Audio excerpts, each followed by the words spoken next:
হালাল করে দিলাম।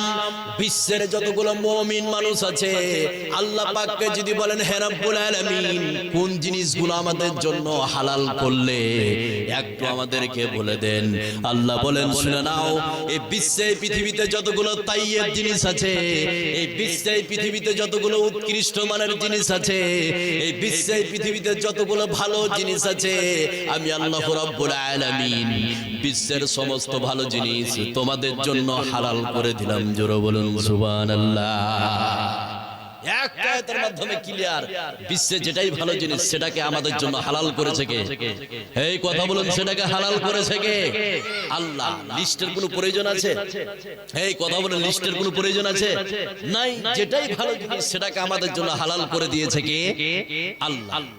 এবার দেখেন আরেকটা আয়াত বলছি, বিষয়টা আরো ক্লিয়ার হয়ে যাবে, খুব মনোযোগ সহকারে শুনুন। আল্লাহ রাব্বুল আলামিন বলেন يا أيها الناس قولوا مما في الأرض حلالا طيبا ولا تتبعوا خطوات الشيطان إنه لكم عدو مبين। আল্লাহ রাব্বুল আলামিন এখানে কোন মুসলমানকে বলে নাই, এখানে কোন খ্রিস্টানকে বলে নাই, এখানে কোন ইহুদিকে বলে নাই, সারা বিশ্বের মানুষকে বলছেন হে পৃথিবীর মানুষ আমি তোমাদের জন্য হালাল করে দিলাম। বিশ্বের মানুষ যদি আল্লাহ পাককে বলে হে রাব্বুল আলামিন বিশ্বের কোন জিনিসগুলো আমাদের জন্য হালাল করলে, আল্লাহ বলেন শুনে নাও, এই বিশ্বে যতগুলো তাইয়্যিব জিনিস আছে, এই বিশ্বে যতগুলো উৎকৃষ্ট মানের জিনিস আছে, এই বিশ্বে যতগুলো ভালো জিনিস আছে, আমি আল্লাহ রাব্বুল আলামিন বিশ্বের সমস্ত ভালো জিনিস তোমাদের জন্য হালাল করে দিলাম। জোরে বলুন সুবহানাল্লাহ। দুটি আয়াতের মাধ্যমে পরিষ্কার বিশ্বের যেটাই ভালো জিনিস সেটাকে আমাদের জন্য হালাল করে দিয়েছে কে? কথা বলুন আল্লাহ। এখন তো আমাদের কাছে অনেকের কাছে বিড়ি পছন্দীয় এবং ভালো জিনিস আছে না নাই? বিড়িটা অনেকের কাছে ভালো জিনিস আছে না নাই? তাহলে কি বিড়ি আমাদের জন্য হালাল? কথা বলুন। এটা হচ্ছে হারাম। এটা কি? চুপ করো। তাহলে বিড়ি আমরা যে খাই এটা তো অনেকের কাছে পছন্দ, তাহলে কি এটা আমাদের জন্য হালাল? না। বিড়িকে ইসলাম হারাম করেছে। কি করেছে? হারাম করেছে। শুধু ইসলাম করেনি, ডাক্তারও হারাম করেছে। আছে না নাই? এই বিষয়ে ডাক্তারও নয়, আপনার স্ত্রীও হারাম করেছে। সেটা কেমন? ইসলাম তো হারাম করেছে, এত কোনো সন্দেহ নাই। ডাক্তারও হারাম করেছে।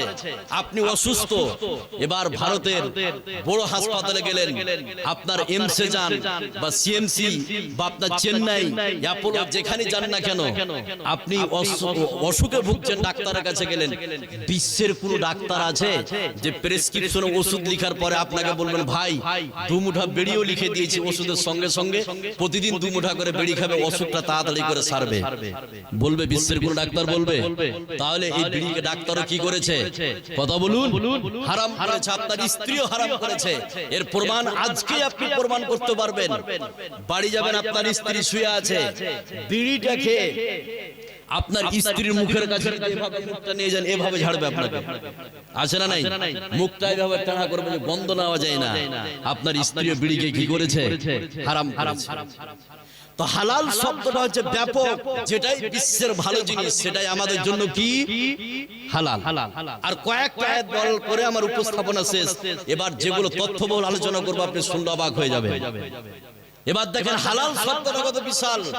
বিবাহের ব্যাপারে দেখেন, বিবাহ, একজন পুরুষ একসঙ্গে কয়টা স্ত্রী রাখতে পারে? 4টা।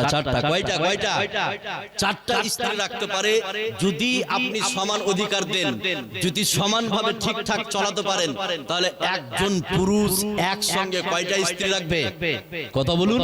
4টা স্ত্রী রাখতে পারে। কিন্তু এই বর্তমান যুগে আপনি একটা থেকে যদি 2টা বিয়ে করতে যান, প্রতিদিন বিছানায় খিলাখিলি আছে না নাই? কথা বলুন, আছে না নাই? আছে। ডাবল বিয়ে করে ফের একদিক দিয়ে মজা। ডাবল বিয়ে করে কি একদিক দিয়ে কি মজা, যদি আপনি সমান অধিকার দিতে পারেন। স্ত্রীর সঙ্গে যদি ঝগড়া হয়, অনেকে স্ত্রীর সঙ্গে ঝগড়া হয় না, এরকম মানুষ পাওয়া যাবে যে 20 বছর বিয়ে হলো আজ পর্যন্ত স্ত্রীর সঙ্গে ঝগড়া হয়নি, এরকম মানুষ পাওয়া যাবে? কথা বলুন, আছে? নাই। যদি কেউ থেকে থাকে তাহলে ও যদি বলে যে আমার 20 বছর বিয়ে হলো, আমার স্ত্রীর সঙ্গে কোনোদিন ঝগড়া হয়নি, তাহলে বুঝে নিতে হবে ওই বেটা আর স্ত্রীর কথায় উঠে আর বসে, ওই জন্য ঝগড়া হয় না। কথা বলুন, আছে না নাই? পুরুষ যদি পুরুষত্ব বজায় রাখে, মাসে বা সপ্তাহে চড় থাপ্পড় আছে না নাই? আছে। তাহলে একজন পুরুষ 4টা স্ত্রী রাখতে পারবে, তো 4টা স্ত্রী যে আপনি রাখবেন, তো বিশ্বের কতগুলো মহিলা আপনার জন্য হালাল করে আল্লাহ পাক, শুনলে অবাক হয়ে যাবেন। এবার আয়াতটা বলছে, খুব ভালো করে শুনুন, যে 4টা স্ত্রী আপনি রাখবেন, তো বিশ্বের কতগুলো মহিলাকে আপনার জন্য হালাল করেছে। আয়াতটা বললে বুঝতে পারবেন, খুব ভালো করে খেয়াল করুন। আল্লাহ রাব্বুল আলামিন বলেন, حرمت عليكم أمهاتكم وبناتكم وأخواتكم وأماتكم وخالاتكم وبنات الأخ।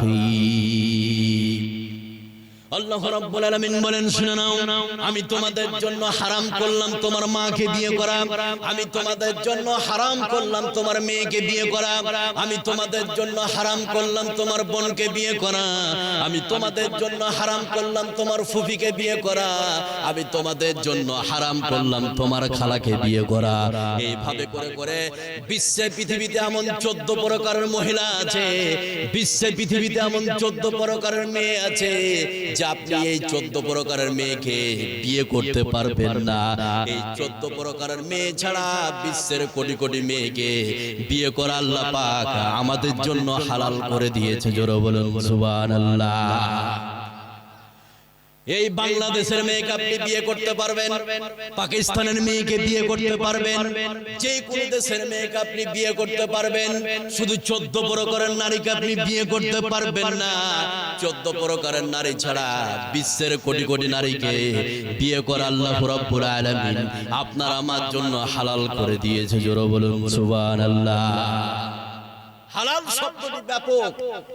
এবার হারামের ব্যাপারে দুটো আয়াত বলে এবার চলে আসবো মেন জায়গায়, খুব ভালো করে খেয়াল করুন। 4টা হারাম খোরদের কথা বলবো, আপনি অবাক হয়ে যাবেন। এবার হারামের ব্যাপারে বলি, হারামটা কত সীমিত, কত ছোট্ট। আমি একটু আগে বললাম যে একটা লরিতে যদি বাঁধাকপি লোড থাকে আর একটাতে বালি বা আপনার সরষে, কোনটা গুণে শেষ করা যাবে? যেটাতে বাঁধাকপি আছে, আছে না নাই? আছে। তো যেটা গুণা শেষ করা যাবে সেটাই মনে করেন হারাম, আর যেটা গুণে শেষ করা যাবে না সেটাই হচ্ছে কি? হালাল, আনলিমিটেড। এই জন্য কোরআন এবং হাদিসে হারাম শব্দটাকে প্রায় জায়গায় আল্লাহ পাক গুনে গুনে বলে দিয়েছে। এটা তো গুনাহ সম্ভব, কথা বুঝছেন না? প্রায় জায়গায় গুনে গুনে বলে দিয়েছে, তোমাদের জন্য এটা হারাম, ওটা হারাম, অমুক হারাম, তমুক হারাম। যেখানে হারামের কথা বলেছে প্রায় জায়গায় গুনে গুনে বলে দিয়েছে কে? কথা বলুন, বলে দিয়েছে কে? আল্লাহ। সেটা কিভাবে? এবার দুইটা আয়াত বলে আমার ভূমিকা শেষ, এবার মেন জায়গায় চলে আসবো। এবার আয়াতটা শুনুন, প্রায় জায়গায় হারামগুলোকে আল্লাহ পাক গুনে গুনে বলে দিয়েছে। আয়াতটা বললে আপনারা বুঝতে পারবেন। আল্লাহ রাব্বুল আলামিন বলেন, ইয়া আইয়ুহাল্লাযীনা আমানু ইন্নামাল খামরু ওয়াল মাইসিরু ওয়াল আনসাবু ওয়াল আজলামু রিদতুম মিন আমালিস শাইতান ফাজতানিবুহু লাআল্লাকুম তুফলিহুন।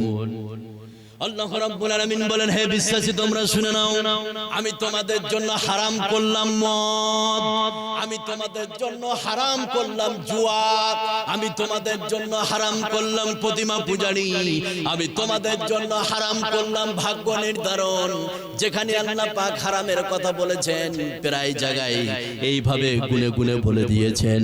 আর আল্লাহ রাব্বুল আলামিন যেখানে হালালের কথা বলেছেন প্রায় জায়গায় আল্লাহ পাক হালালটাকে আমাদের জন্য আল্লাহ পাক আনলিমিটেড করে দিয়েছে। জোরে বলুন সুবহানাল্লাহ। তোমাদের জন্য হারাম করা হলো মদ। এই বিশ্বের এই পৃথিবীতে হাজারো মুসলমানের বাচ্চা আছে যারা মদ পান করে, আছে না নাই? কথা বলুন, আছে না নাই? আছে। আল্লাহ বলছেন তোমাদের জন্য হারাম করা হলো জুয়া। আজকে মুসলমানের বাচ্চা হাজারো পাবেন জুয়াতে লিপ্ত আছে। তার মধ্যে সব থেকে যেটা বড় জুয়া আপনার মোবাইলে চলছে, সেটা একদম কথা হবে না, এই বিশ্বে পৃথিবীতে হাজারো মুসলমানের বাচ্চা আছে যারা জুয়াতে লিপ্ত আছে না নাই? সে জুয়াগুলো মোবাইলে আপনি পাবেন। একটা নাম হচ্ছে ড্রিম 11, বিশ্বকাপে যারা খেলা লাগায় আছে না নাই? এই বিশ্বে পৃথিবীতে যে সব নারী পুরুষ ড্রিম 11-এ খেলা লাগাবে, যেই খেলা ক্রিকেট খেলা ড্রিম 11, এই খেলাকে এই টাকা লাগাকে হারাম করে দিয়েছে কে? কথা বলুন। আল্লাহ। আল্লাহ জুয়াকে হারাম করে দিয়েছে, এটাকে হারাম করে দিয়েছে। এই মোবাইলে আপনি পাবেন বিভিন্ন গেম, ক্যারাম বোর্ড আছে না নাই? আছে। এই ক্যারাম বোর্ডকে হারাম করেছে কে? আল্লাহ। এই মোবাইলে আপনি পাবেন লুডু আছে না নাই? এই লুডু খেলাকে ইসলাম কি করেছে? হারাম করেছে। এই মোবাইলে আপনি পাবেন পাবজি, ফ্রি ফায়ার আছে না নাই? আছে। এই সমস্ত খাওয়ার খেলাগুলোকে হারাম করে দিয়েছে কে? আল্লাহ। আল্লাহ বলছেন তোমাদের জন্য আপনার মদ হারাম, তোমাদের জন্য ভাগ্য নির্ধারণ হারাম, তোমাদের জন্য মূর্তি পূজা হারাম। এগুলোকে হারাম যে আছে আল্লাহ পাক প্রায় জায়গায় গুনে গুনে বলে দিয়েছে। আরেকটা আয়াত বলে আমার ভূমিকা আজকের মতো শেষ।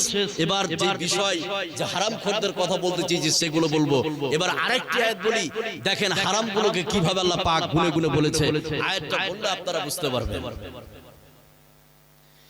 আল্লাহ রাব্বুল আলামিন বলেন, ইন্নামা হারামা আলাইকুমুল মাইতাতা ওয়াদ-দামা ওয়া লাহমাল খিনজিরি ওয়া মা উহিল্লা বিহি লিগাইরিল্লাহ। আল্লাহ রাব্বুল আলামিন বলেন, শুনে নাও, আমি তোমাদের জন্য হারাম করলাম মরা প্রাণী, আমি তোমাদের জন্য হারাম করলাম রক্ত, আমি তোমাদের জন্য হারাম করলাম শূকরের মাংস। যেখানে আল্লাহ পাক হারামের কথা বলেছেন প্রায় জায়গায় আল্লাহ পাক এইভাবে হারামগুলোকে গুনে গুনে বলে দিয়েছেন। আর আল্লাহ পাক যেখানে হালালের কথা বলেছেন আল্লাহ পাক হালালটাকে আমাদের জন্য আনলিমিটেড করে দিয়েছে। জোরে বলুন সুবহানাল্লাহ। তোমাদের জন্য হারাম করা হলো আপনার মরা প্রাণী। এই বিশ্বে পৃথিবীতে দুইটা মরা প্রাণী পাবেন, মরে গেছে, ভিতরে জান নাই, দম বেরিয়ে গিয়েছে। দুইটা মরা প্রাণী আপনি সরাসরি খেতে পারবেন।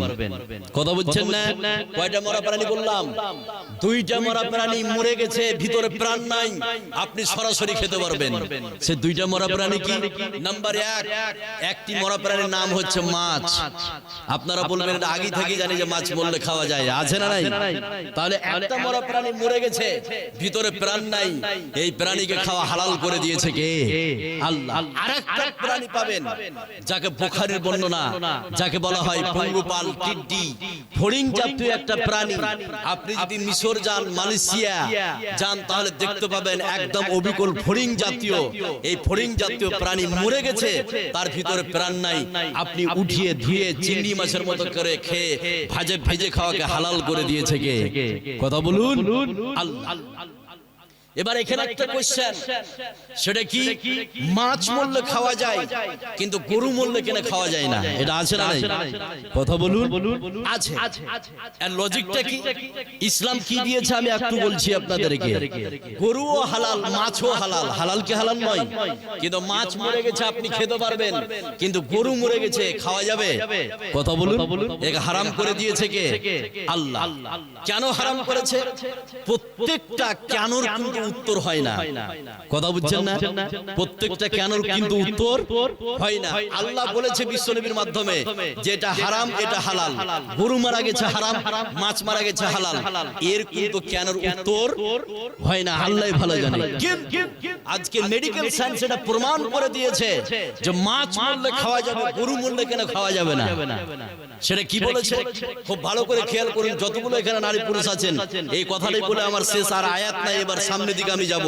এই কথাটা ভালো করে শুনুন। গরু মারা গেছে আপনি খেতে পারবেন না, মাছ মারা গেছে খেতে পারবেন। আজকে আধুনিক বিজ্ঞান কি বলে?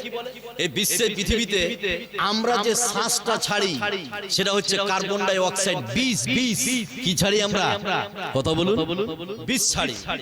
এবার যেটা আমরা ছাড়ি সেটা কিন্তু গাছ গ্রহণ করে। কি করে? গাছ। আর গাছ যেটা ছাড়ে ওই ফ্রেশ অক্সিজেন আমরা কি করি? টানি, গ্রহণ করি। করি কি করি না?